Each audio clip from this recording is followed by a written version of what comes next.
Hello world, Richard Carver here on day 147 of sobriety after I spent 20 years of my life high. Here we are. What did I do today? Well, today I got up, somewhat respectable time. Got up and got some emails, some texts written, made some oatmeal with some blueberries, had some breakfast with Kate, which was nice. And then throughout the day, got some things done, cleaned my house very well, got deep in on that. It's good to get a deep clean sometimes. I tried to do some laundry, but my washer was not working correctly, and it's 1 a.m. right now. I think it's working correctly. I looked down there, and it looked like it had like the light on that shows that it's done, but I was worried that my washer was taking a dive, but knocking on some wood right there, hoping that my washer is cool. It's not too old, so in fact, I think it's newer than my dryer, so I don't know what was going on with it. Maybe I put too many towels in it or something like that.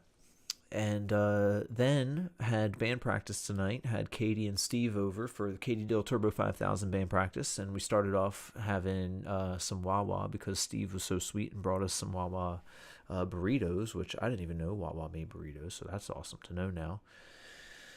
I'm pescatarian slash vegetarian, mostly vegetarian with some fish here and there, And I learned that Wawa has like rice and bean burritos, so that was pretty great.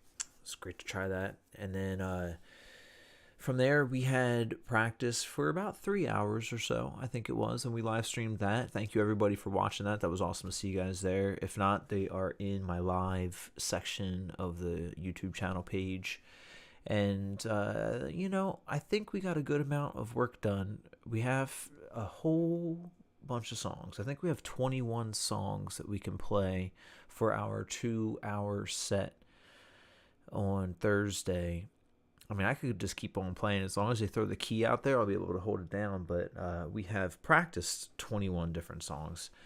We added a new cover into our usually all original stuff. We usually do all originals. But we're throwing in Counting Crows' Long December, which I don't know how I feel about that. I think it's a decent song enough, but it's like just kind of like drags on a little bit. But hey, we gotta play what we gotta play, and I'm glad to do that. That's Thursday, so tomorrow I'm actually going to contact one of my students to see if they can come through tomorrow instead of because I think Thursday they can't anyway, so we're going to try and move that. Heard from another student of mine that I had taught last year who was a really good dude, really great player, really into like John Mayer type style guitar playing, who wants to come back, and that'll be great to see him. I've got a lot of communications I got to get to tomorrow, so I really want to take time to do that. Still putting off invoicing the radio station because I'm bad. I got to do that as well. And really just get caught up on adult type stuff because I'm falling behind. And, embrace what it is. Like, I can't be doing the whole doing this until my life can do this. Like, it all is part of life. Like, it's all got to be part of the dance. And I need to get back on it in a big way.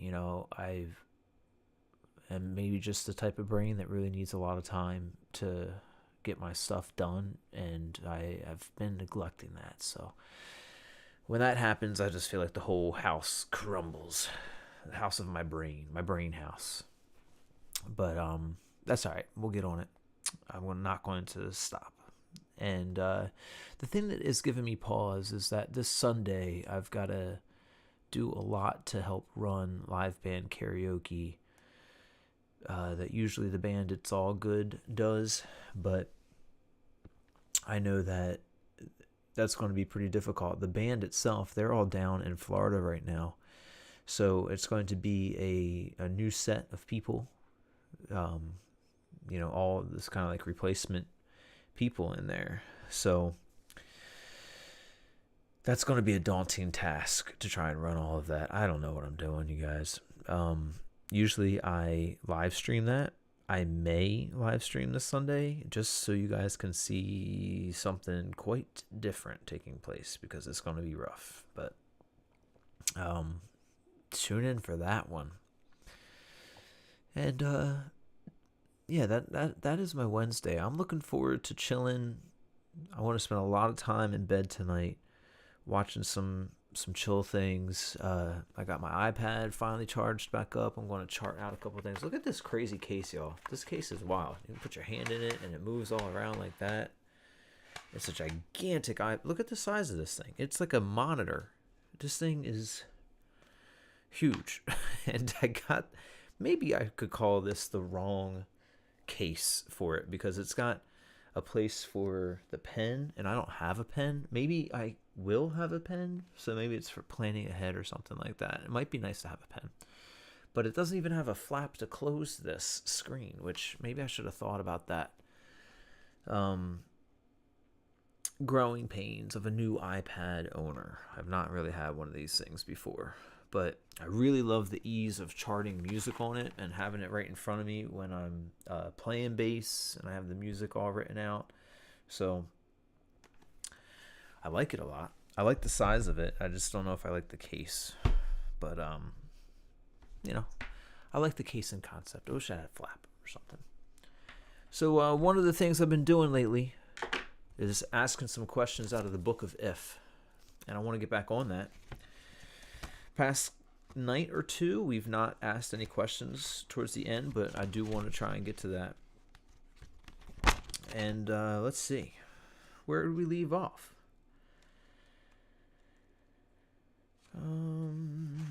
Where did we leave off?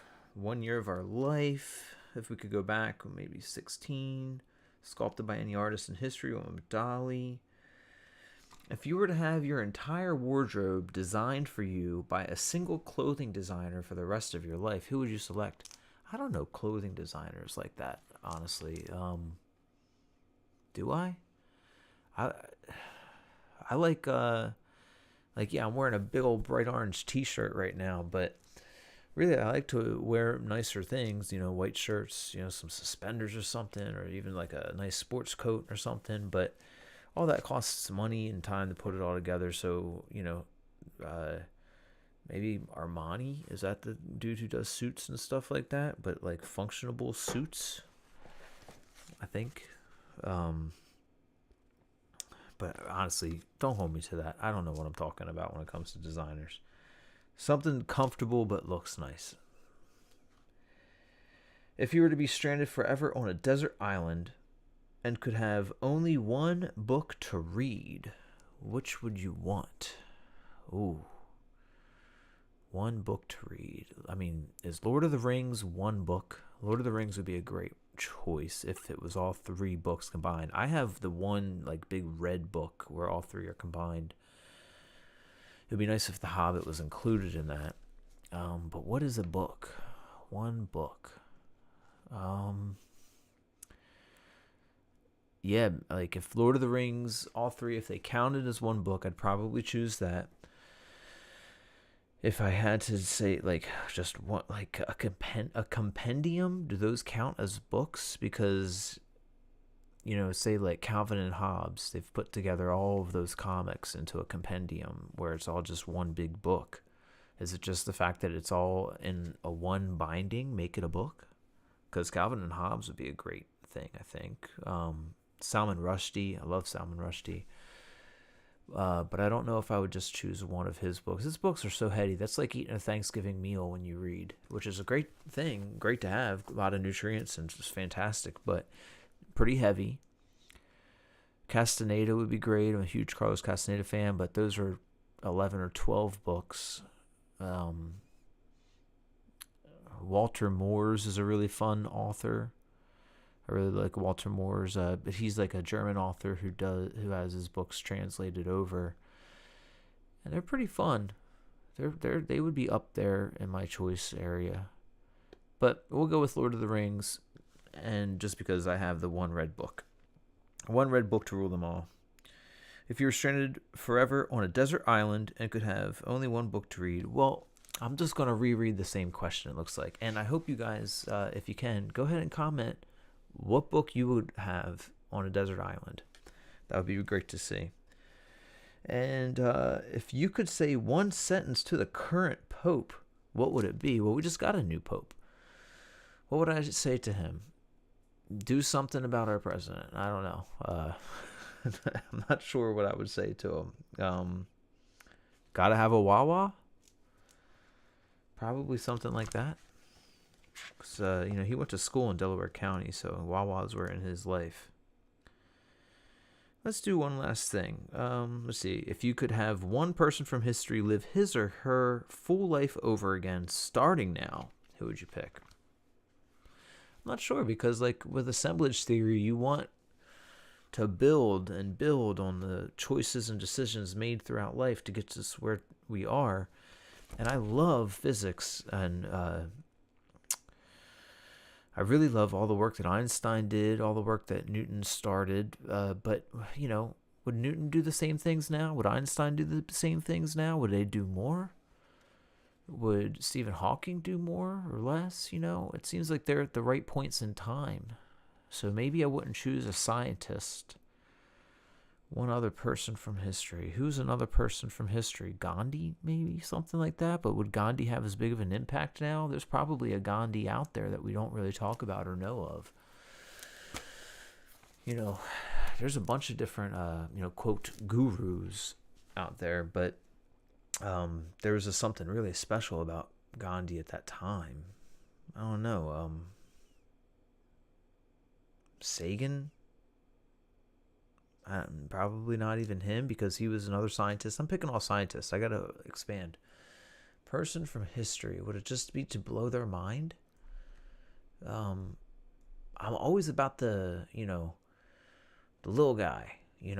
Probably some little dude, quote, I don't want to use the word, I feel like peasant is a put down. So I don't mean peasant, but someone who's just like a chill farmer who had no money from, I don't know, the turn of the millennia, somewhere in year 0 or even 10,000 years before that, and bring them to nowadays. Do we know who those people are? Are they people from history? Do I have to pick a person like that? I would pick a whole town of people from 12,000 years ago. I like to think of this as not the year 2025. To me, it feels better to make it 12,025, because, we have history going back till 10,000 BC, very much so, when it comes to the cities being built. And a lot of times, like, if you're talking in circles and you're listening in circles of people that discuss time and all those different things, usually it's based on when we started to get together in cities and societies. And that happened before Christ. Christ, the whole BCE and AD stuff in year 0, I don't know if that feels right. I mean, there's even calendars in other countries that go way farther back. So wouldn't it be cool if we were in the year 12,000? Just feel that. We are in the year 12,000. Even that seems small. I think we were 112,000 probably. Maybe right around in there.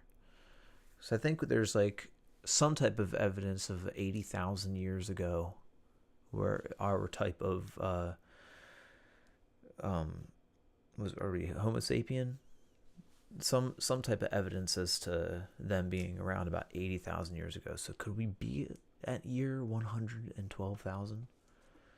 Wouldn't that be year 0? Why do we got to give it to... I don't know. I just think it's better to have some extra time. All that stemmed from who would I bring back from history to start life over now. Yeah, some people from way back in the day, just to see what's going on. If I could have personally witnessed one event in history, what would you want to have seen? Part of me says I'd want to... I don't know why I just thought about the Nagasaki and the bomb, but I wouldn't want to witness that. In fact, I think it's a terrible thing that we've done. And there was tons of nuclear explosions after that you could have witnessed. It's really just about seeing what a nuclear explosion would look like if you could do it from a nuclear safe distance, or some type of, if pod that you could see events without being affected. That could maybe be cool. But another event, Ancient Wars might be interesting to see, but I'd hate the bloodshed. It was some diabolical stuff going on, that bludgeons, and when people had those big knights and all the armor, those swords were about like bashing it. There's a lot of terribleness, a lot of pain, a lot of injuries, and not just death. So I don't know if I'd want to see a war. So would I want to see JFK and that whole thing? Maybe could I be positioned on the hill and see who actually did it? Yo, Lou Dorchin, how's it going, man? How much better am I feeling now versus day 30? Is the sleep easier now? Oh my gosh. The sleep is so much better. I love sleep so much. Granted, I stay up pretty late, but it's really just like my sleep schedule is tilted because I work late a lot of times with music stuff. But I've been sleeping deeper, dreaming. It feels like my sleep is somehow reparative in little ways. Absolutely is different. It took a while. It did take a while, even past day 30 and stuff. Probably past day 60 is like when it was like slowly getting better. I'd say the past month to 2 months, and I'm at day 147 right now. So somewhere between 60 and 90 days, somewhere in there, I started being able to sleep a little better, and each day that passes a little longer or deeper. Granted, there's some things that like will take me out of it randomly. Maybe I have too much caffeine one night or something like that. But yeah, the sleep thing, it has me feeling like maybe on top of all the drug use that I did and all of the brain damage that I did around that, I think hand in hand came all of the lack of sleep that I was even having then, because I was always using it to make myself pass out. And, I'd wake up in the middle of the night, and then I would have like my second smoke sesh. I would just be up around 2 and 3, be up for a couple of hours, and just wasn't sleeping much. So I think I was doing extra damage, and having extra sleep has really been helping. That's awesome, man. Glad to hear. I know it's a really hard fight, so you should be proud of yourself. Oh, man. Lou, thank you so much for saying that. That's super appreciated. It's definitely been hard, and I feel proud. I feel grateful to you and for people that have been watching this, honestly. Having this check-in has helped a lot because, I'm an only child. I do like to have that time in my mind and my space and brain, but while stopping doing all of this stuff, I think the loneliness started to creep in as well. And having you guys out there has been a great accountability partner. So I really appreciate that, Lou. How does your sleep go? What's your sleep like? Because now that I'm having it again, I want to do everything I can to protect it. It's just the greatest thing to be able to sleep deep. I know that I also had some pretty wild PTSD stuff that was kind of keeping me from sleep. So, even that's something that I'm working on to try, and that's even more deeper mental stuff that just the stopping the drug use is not going to touch that part. But I think it's still going to help me find a path of clarity and deal with those things, But yeah, the sleep's been amazing. Even though, like I said, like it's 1:20 now in the morning. I'm not going to actually go to sleep for another 2 hours probably. I just I feel the awakeness. Lou says that loneliness at night really kicks in. Yup. My sleep's been bad over the last couple months. I've been kicking booze, so I'm in the same boat as you, but we can get through it. Hey, I'm proud of you. This is awesome. This is so great. You're kicking booze right now. That's fantastic. Come and hang when you can, man. I give you all love. Thanks for being here. And I know that I've got much more time to go in this before I'm like fully withdrawn and my body like fully moves past all of it. I was really into whiskey for a long time. I gave up whiskey when I was 31 after being way too deep into it. And that was hard in itself too, man. So congrats to you. What was your main drink of choice? What's the thing that kind of gives you the most trouble? Mine was always cinnamon whiskey. What you were going through is called PAWS, pause, post-acute withdrawal syndrome. You should read about it. You will then more understand what you've been through. It's true.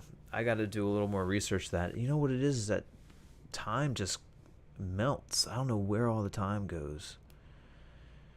You were a beer guy. Booze is horrible. You were a beer guy. Yeah.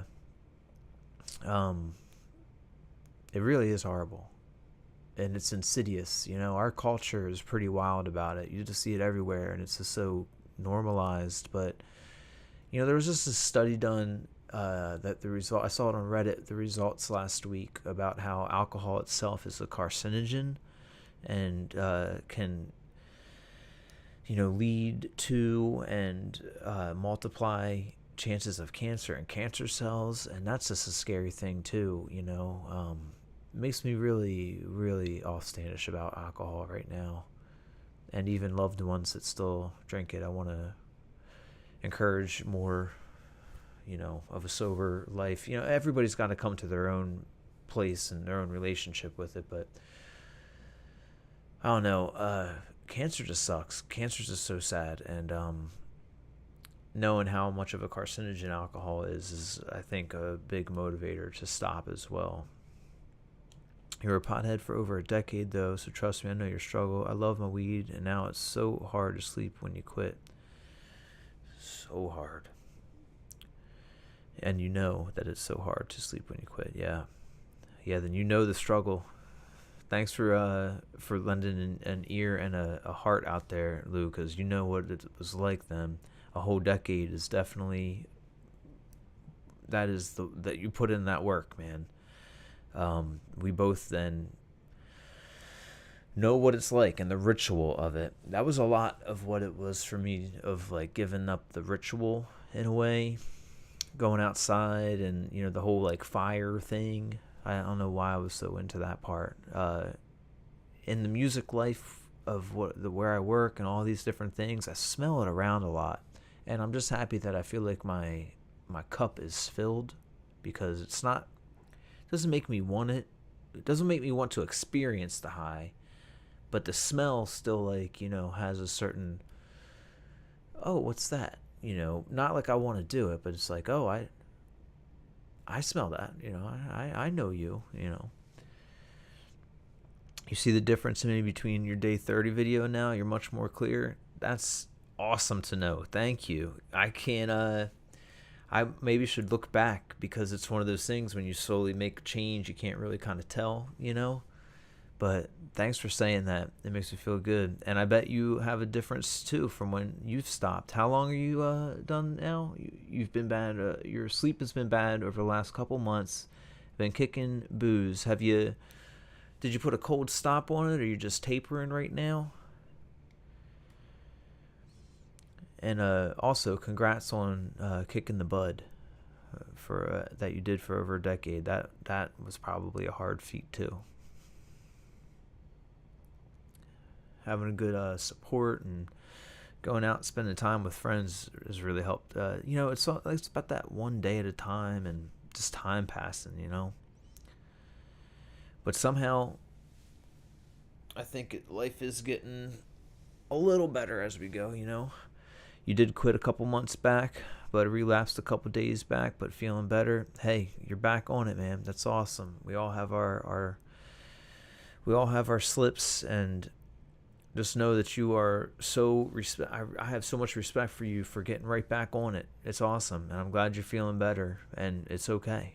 You're back on it, and you know, it's wild. Some dreams that I have are dreams where I realize, like, oh no, I'm smoking in my dream or something like that. Or, you know, I don't eat meat. I have like some fish and stuff like that, but I haven't had any, like, you know, red meat or anything like that in so long. And I'll have like it in my dream, and I'll be like, oh no, But then even in my dream, I'm like, oh, it's all right. We're just gonna start now, you know. And so I'm glad that you're back on it. Was it a certain type of beer that was it like a light beer IPA type of thing? Certain brand? My stuff was always Jack Fire. That cinnamon whiskey Jack Fire. Always kept it in the freezer, and that got me good. That definitely that got me for quite a while. I had to start saving the bottles so that I could see what type of damage I was doing, and yeah, just gotta let the time pass. Thanks for the praise. Yeah, those relapse dreams are super common. Another symptom of PAWS. That's wild. Tall can beer, Molson Canadian. I know that type, Molson. Yep. That's wild that's a common thing in PAWS. I will read about that. Thank you, Lou. That sounds exactly like something I've been going through then. Cause yeah, it's in them. I definitely have had quite a few.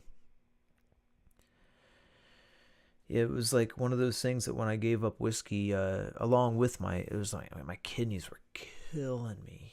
I could tell I was like just drinking a crazy amount right in my lower back, But yeah, when I started saving the bottles so I could actually see what I was going through instead of just popping them in the recycling bin or something like that, I filled up an entire huge trash bag so I could kind of see like all of that whiskey went through me, and it was like over a 2 or 3 month period of time. I want to post that picture on my posts, man. Nice talking with you too, Lou. Awesome. It's great. It's great that you checked in. It's made my night to hear about this and to spend some time with you, Lou. Proud of you getting back on it, and thanks so much, man. Sweet dreams. And I think that's a good place for us, everyone.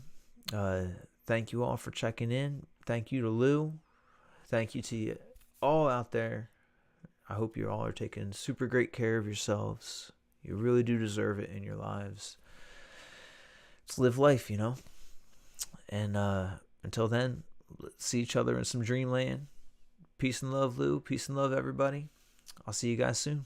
Night night.